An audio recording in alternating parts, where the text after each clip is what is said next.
Hey everybody, how you doing today? This may be a short video, we'll see.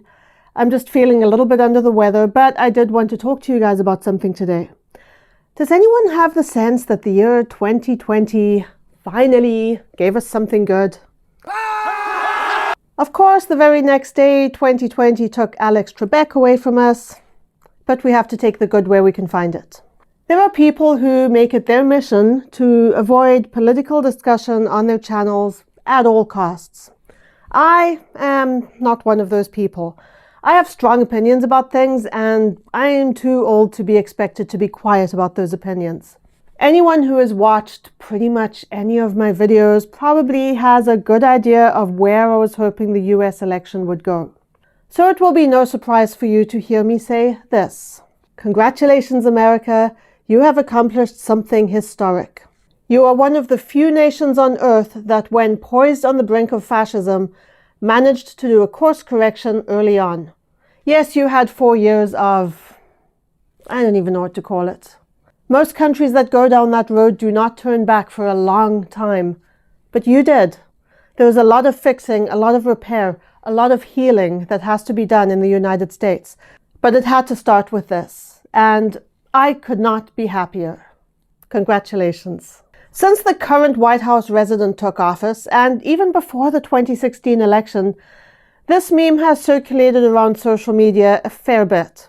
I get the sentiment behind this. The message is that people should be able to have their own opinions about things and still get along. And yes, that is basically true. I mean, the world would be a very boring place if everyone thought the same way. I happen to think more funding needs to go into education. The next person may think that funding would be better spent in the military.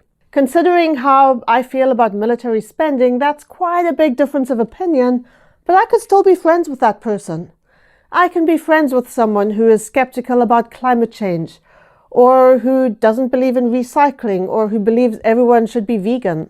Here's where the whole disagree and be friends concept falls apart. In recent years, we are seeing disagreements that are not just differences of opinion. They are jarring clashes in value systems. If you and I disagree about climate change, fine, whatever. I'll state my opinion. You can state yours. We can have a civilized discussion about it. But if you think it's acceptable for children to be separated, possibly permanently, from their parents, or if you don't believe black people have the right to protest systemic racism that literally kills people, we don't just disagree. We have opposite values. Human rights is something that I feel very strongly about.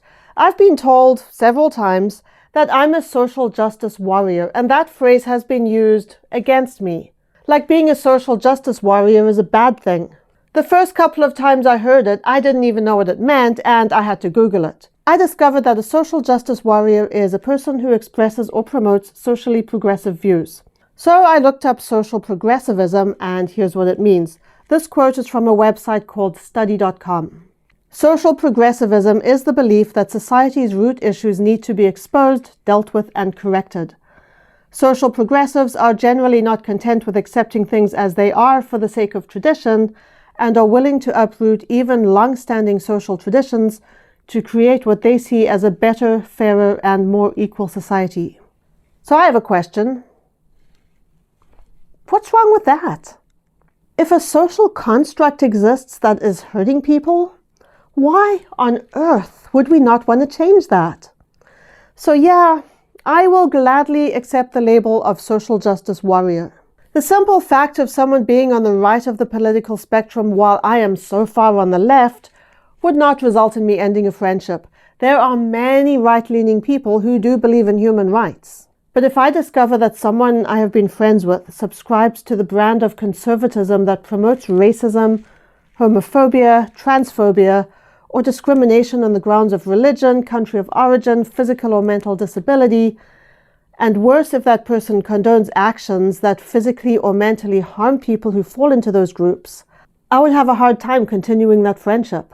And I have willingly ended friendships with people who I felt just went too far. Two notable instances of this come immediately to mind.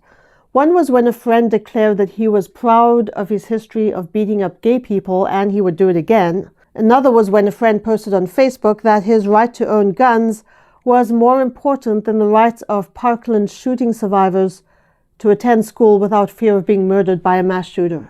That's where this whole Bob and Sally thing gets messy. If I'm going to be at all useful in fighting against injustice and human rights violations, how can I possibly tolerate that kind of bigotry in my inner circle? I can't be like Bob and Sally, not if either one of them doesn't believe in the principles of basic human decency. That's it for this video. If you've sat through my entire TED Talk, thank you for being here. I appreciate every single one of you. If you're new to this channel, hit the subscribe button and select the notification bell. Stay safe, guys. Practice your social distancing. Wear those masks when distancing is not possible. Be good to yourself, be good to those around you. Live your best life and be kind. Bye.